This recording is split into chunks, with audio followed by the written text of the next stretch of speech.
You're a little bit more than a far-right Republican. Hey, what can I say? I think you could say I'm a fascist. Yeah, I am.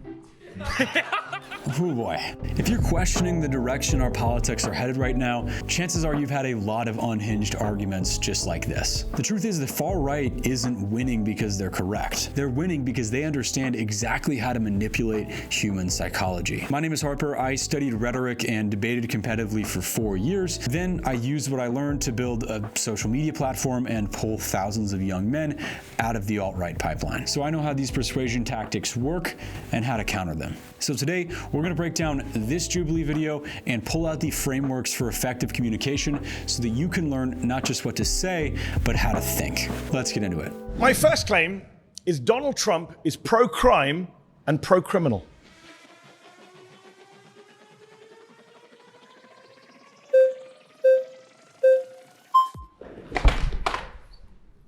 Welcome.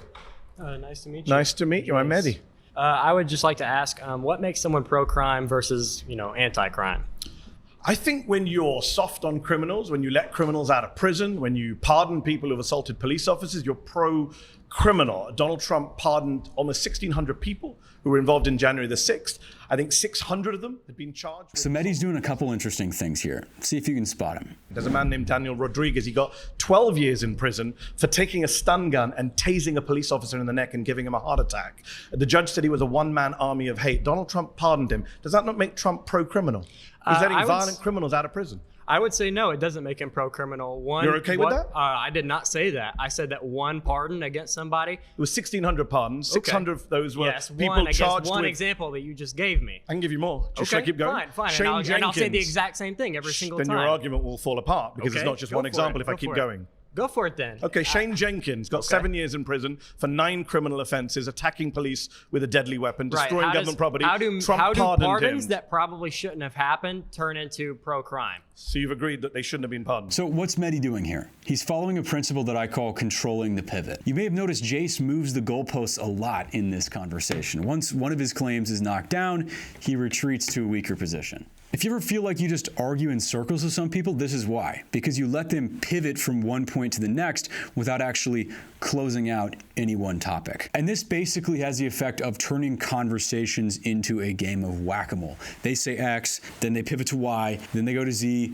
then back to X. 20 minutes later, you're back in the same place you started. So how does Mehdi handle this? Throughout this video, you'll see him pressing people to admit when they're giving up ground. For example, how do pardons that probably shouldn't have happened turn into pro-crime? So you've agreed that they shouldn't have been pardoned? Sure, but that was... This is a small question, but it makes a big difference because it forces Jace to either argue the point or give up the point. This is how you actually make progress in a debate. But Mehdi is doing something else here that's super effective. Let me show you. Your claim was Trump is pro-crime. Yeah, because he pardons criminals. Okay, I would say that that's a fault. Let's talk about non-January 6 people. Okay. He's pardoned people like Paul Walchuk recently, who took millions of dollars from his own employees, was sentenced to tax crimes, had to pay back $4 million.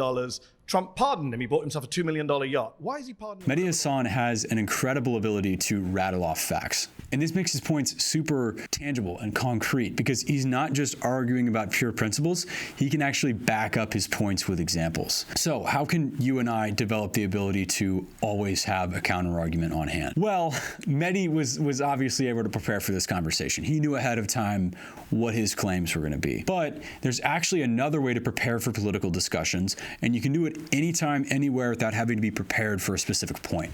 Josephine Olsen says, I was so impressed with your quick recall of good arguments. Generally, how the hell do you keep that many facts, dates, and statistics just at the ready like that? There's no way you could have predicted how unhinged they immediately got, yet it felt as if you had a response for everything. Unfortunately, for my sins, I spend a lot of time watching what the far right say. I watch Fox.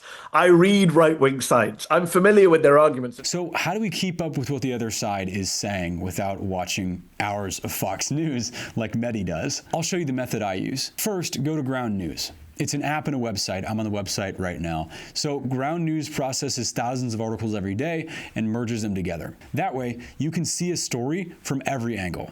They don't pretend to be unbiased. They just aggregate all the news for you so you can quickly get an overview of who's covering a story and how they're covering it.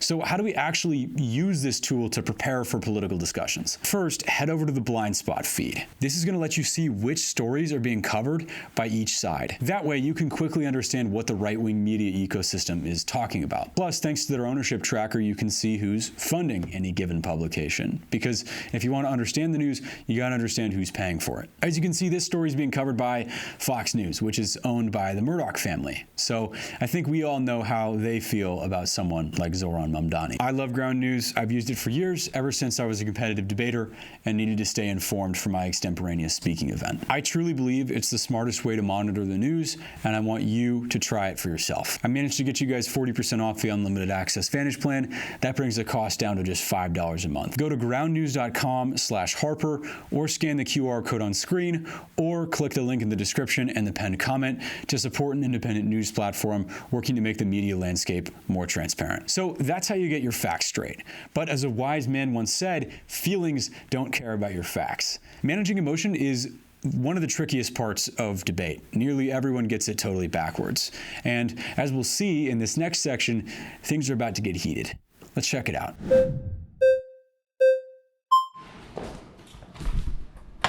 How's it going? Hey, how's it going? Mehdi. What is it? Mehdi. You're from northern UK, I guess? I'm from London, North London. Okay, fair enough.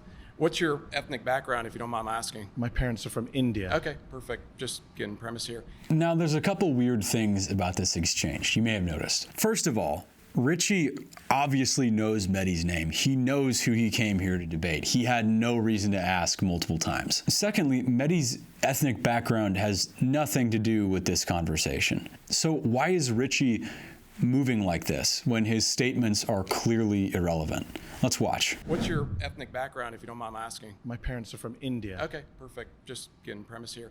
First of all, I want to say The premise of Donald Trump being pro-crime. No. I want to concern myself with why you care about what's happening in the U.S., first and foremost. Secondly, I want to say this.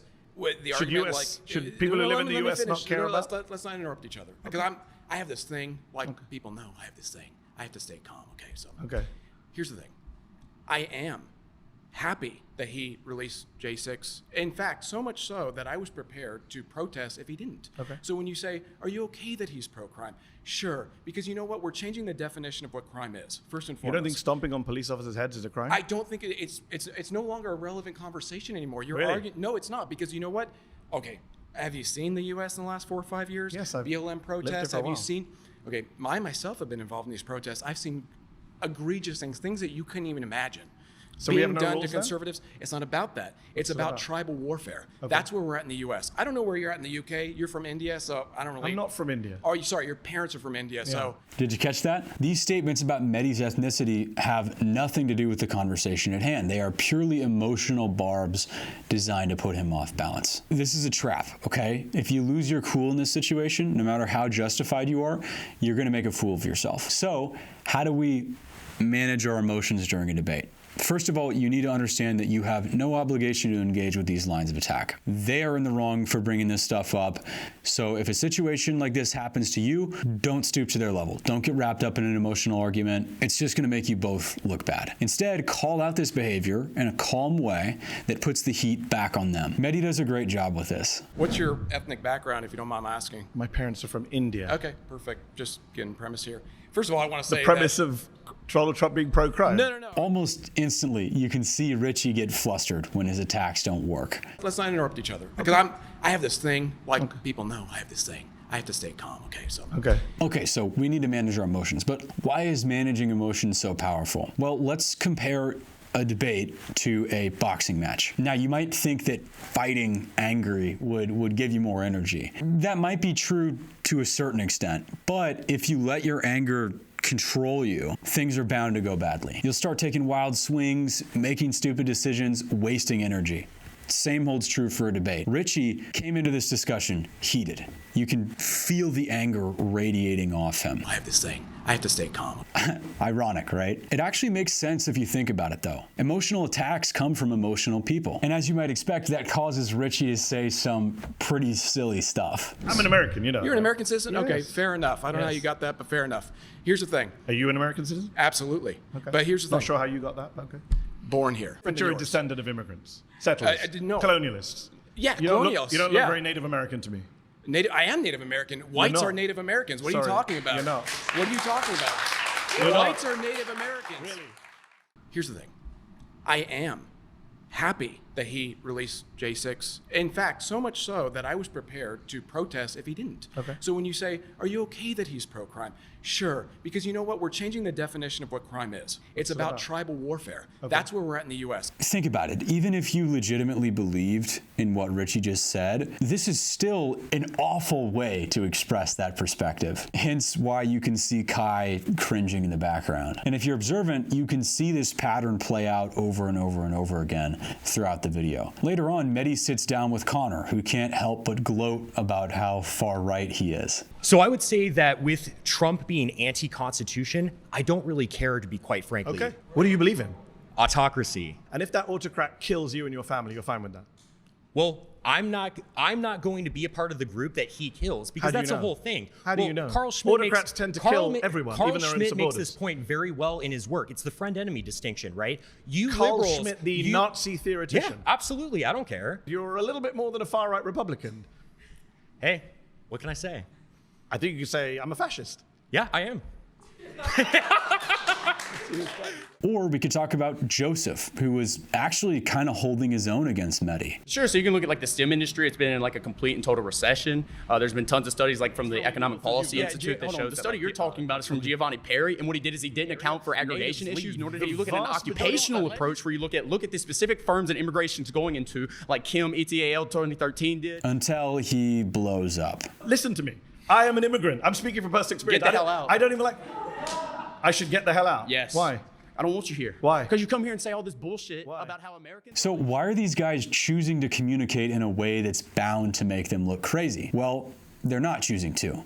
Their emotions are in the driver's seat. They're falling victim to what I call the radicality reflex. The radicality reflex describes the tendency of people to take intentionally provocative positions out of pure spite. Let's watch another clip from Richie and Mehdi's conversation, and I'll show you what I mean. Newsflash, the conservatives are liberal to me, okay? Neocons, the libertarians, all those mainstream people, they might as well be leftists to me, okay? That's how far to the right I am. Richie isn't even trying to come off as reasonable at this point. Quite the opposite, in fact. He's getting off on the idea of triggering Mehdi and all the libtarbs watching. Now, you might be thinking, this is a boneheaded mistake. I would never act like that. Not so fast. Let's flip the language here. Newsflash, the liberals are conservative to me, okay? Neoliberals, Democrats, all those mainstream people, they might as well be fascist to me. That's how far to the left I am. It's easy to recognize this blunder when it comes from someone you disagree with, but all of us fall victim to this trap. I certainly have in the past. When you revel in radicality purely to spite your perceived enemies, you put off normal people rather than winning them over.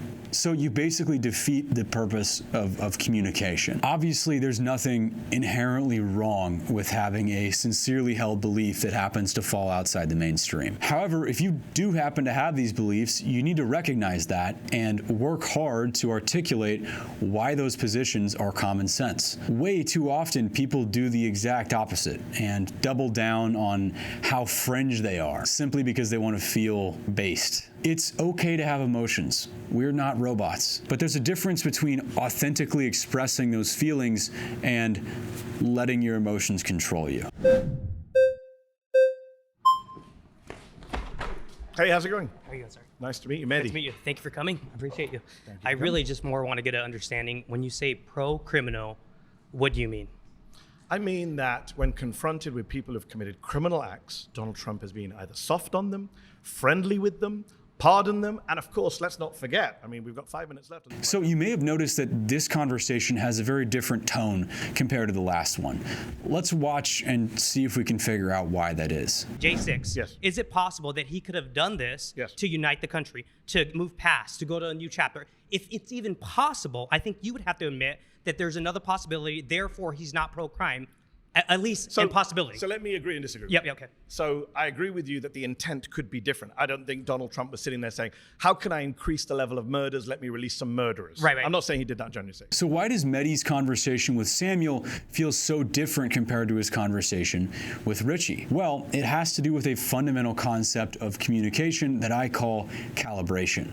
Essentially, calibration is the ability to match energy. If they come in aggressive, then you need to be more combative to counter that. This doesn't mean making personal attacks. It just means that you need to control the conversation more aggressively if you don't want to be steamrolled. You got to be firm. On the other hand, if they're more conversational, like Samuel, be conversational with them. So how can you calibrate your conversations to the proper level? You do it by assessing good faith. Good faith simply means honesty or sincerity of intention. If they seem to actually care about understanding your perspective and reaching the truth, then they're acting in good faith. If they clearly just want to make you look stupid and win an argument, they're acting in bad faith. By the way, this good faith, bad faith distinction isn't a yes-no binary.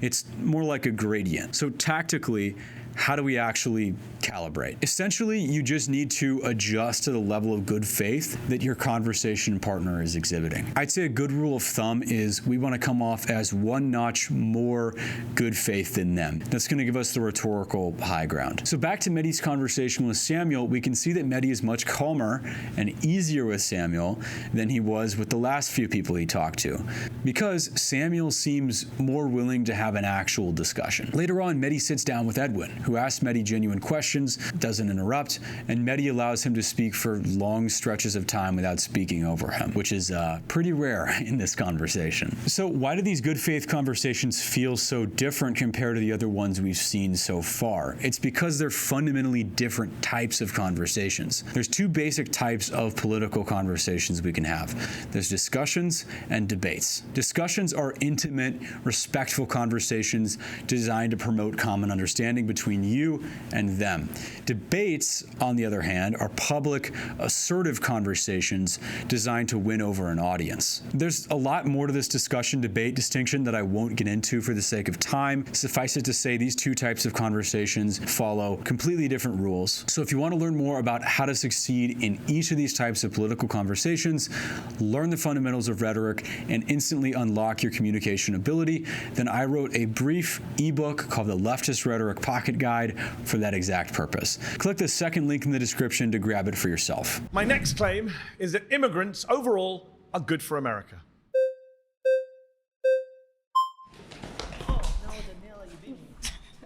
Hi, how are you? Hello, nice to meet you, Mehdi. Daniela. So in regards to your claim, I just want to start by asking this. Do you care more about helping Americans or immigrants in this claim? Now, up until this point in the debate, I've had nothing but good things to say about Mehdi. He's been doing very well. But in this conversation with Daniela, I think he makes a pretty massive blunder, actually. Let's watch. The millions of immigrants, it's up to the millions. It's the last 20 years now, and it has dramatically affected Americans here in the country, which Positively, I would argue. people like me and everyone around here, we cannot find homes or even get jobs within our own fields that we go to college for, that we get into debt for. Many people here are in college or went to college, but we can't even find jobs in our fields, also because of the H-1B visa program as well. But in regards to just your claim about immigrants specifically, we cannot even get jobs to pay for housing. Unemployment is at a record low right now, even under Donald Trump. And I'm not a Donald Trump fan, but I would say unemployment under both Biden and Trump has been at record low levels. Now let me ask you, do you think that the average person is more likely to agree with Daniela or Mehdi regarding their assessment of the economy? Frankly, when it comes to the economy, I think most people would agree with Daniela that things are tough out there. Good jobs are hard to come by. Prices for essentials like food, housing, healthcare, and education are sky high. The problem is that when she blames this economic situation on immigration, Mehdi doesn't respond properly. He gets his wires crossed a little bit. Rather than providing an alternative explanation for people's economic woes, he pretends that everything is fine. The United States economy was not at... It's better now. The American economy is better than it's been Not for from many the- years. not from the And I can say statistics that I as someone who see. We doesn't have- like Donald Trump. I do not think that many people share that sentiment right now. Now, to his credit, Mehdi does mention tariffs here, and he does call out billionaires at certain points in the video. However, the core of his argument with Daniela is genuinely that the economy is doing great. That's a tough sell these days. Congressional Budget Office, which is bipartisan, Republicans and Democrats both use it. They have said that the immigration surge that you mentioned will lead to an extra $9 trillion of GDP over the next 10 years. That amounts to $65,000 per American household. That's $65,000 for each and every one of you holding up a red flag. Except it's not.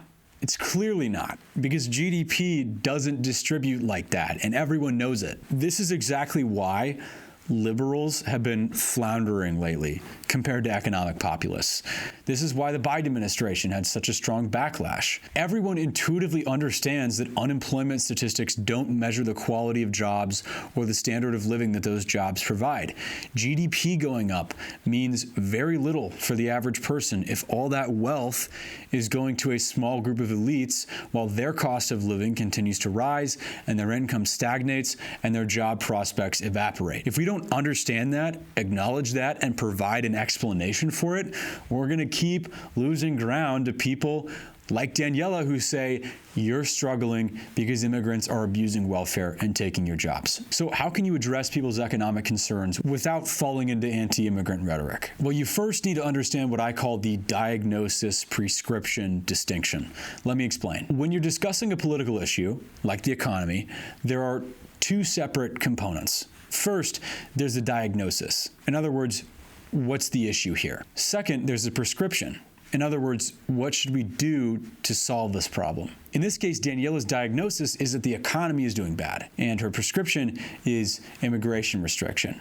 Mehdi blunders here by arguing with the diagnosis. He pretends that the economy is doing fine. The American economy is better than it's been for many years. You don't have to be anti-immigrant to find that argument thoroughly unconvincing. So, how can you avoid making mistakes like this? Well, imagine it's the Middle Ages and you go to see a plague doctor. He goes, yep, you've got the Black Death. Here, drink this vial of mercury. You'll be on your feet in no time. To be fair, it would be a bad move to drink mercury. You should probably not take the doctor up on that. But it would also be ridiculous to pretend that you aren't covered in boils. You can agree with the premise without agreeing with the conclusion. This goes for any political topic, not just immigration or the economy. Understand the diagnosis-prescription distinction to analyze where the true disagreement lies. So if the diagnosis here is that our economy isn't working for average people, then what's the solution? What can we offer people besides deporting millions of immigrants? Well, in order to answer that question, we need to be able to effectively criticize the economic system that's causing the cost of living crisis. Capitalism. If you want to learn how to talk about capitalism effectively, then click here to watch my breakdown of another Jubilee video featuring entrepreneur turned podcaster Patrick Bet-David. If you enjoyed this video, then you'll enjoy that video. Until next time, a better world is possible.